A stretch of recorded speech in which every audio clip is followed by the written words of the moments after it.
नमस्कार दोस्तों, news time में आपका बहुत बहुत स्वागत है। दोस्तों, इंडियन एयरफोर्स के दिन तो बहुत बुरे आ गए हैं। इतने ज़्यादा बुरे कि 31 स्क्वाड्रन थे, नाम के लिए 31 थे तो 29, लेकिन पेपर के ऊपर 31 थे। अब जो 2 स्क्वाड्रन जो थे मिग 21 के, वो 26 सितंबर को लास्ट वीक में रिटायर कर दिए गए। अब रह गए 29 स्क्वाड्रन साहब।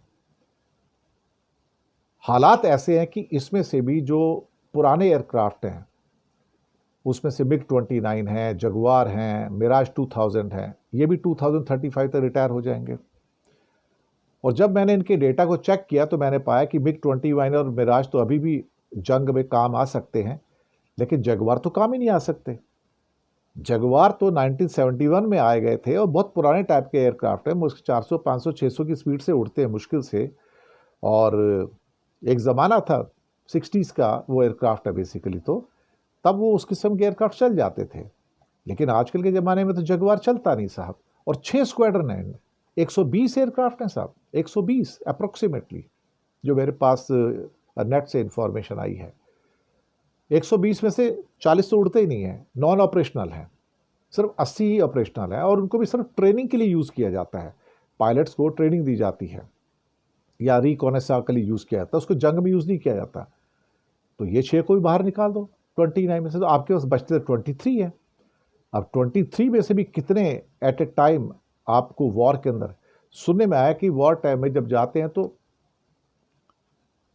2/3 65-70% ही ऑपरेशनलाइज होते हैं, बाकी 30% तो गैरेज में पड़े रहते हैं, रिपेयर में पड़े रहते हैं साहब।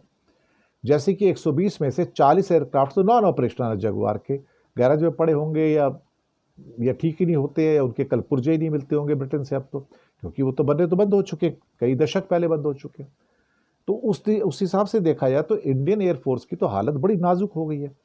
और 1962 के बाद अब पिछले 65 सालों के अंदर भारतीय वायुसेना, इंडियन एयरफोर्स इतनी कमज़ोर कभी नहीं थी जितनी अब मोदी के टाइम में आई है।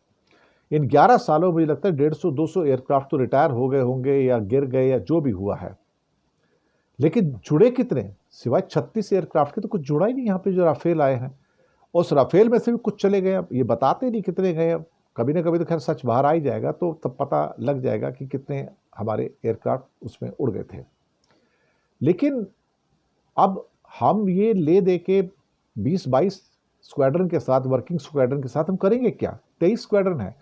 जगुआर तो लड़ते नहीं, जंग में जाते ही नहीं ना, वो तो रिकॉनेस और ड्राइव और ट्रेनिंग के लिए यूज़ किए जाते हैं। अब 23 के साथ आप पूरा इंडिया कवर कर सकते हो। मिनिमम रिक्वायरमेंट 42 स्क्वाड्रन की है। अब ये तो 25 स्क्वाड्रन तो पाकिस्तान के पास है, और उसके बाद चाइना के पास तो 60 से ज़्यादा स्क्वाड्रन है साहब। और उसमें से 300 एयरक्राफ्ट तो ऐसे हैं जो J-20 चेंगडू हैं साहब, 5th जनरेशन स्टेल्थ फाइटर्स हैं वो तो। हमारे पास तो एक भी नहीं है।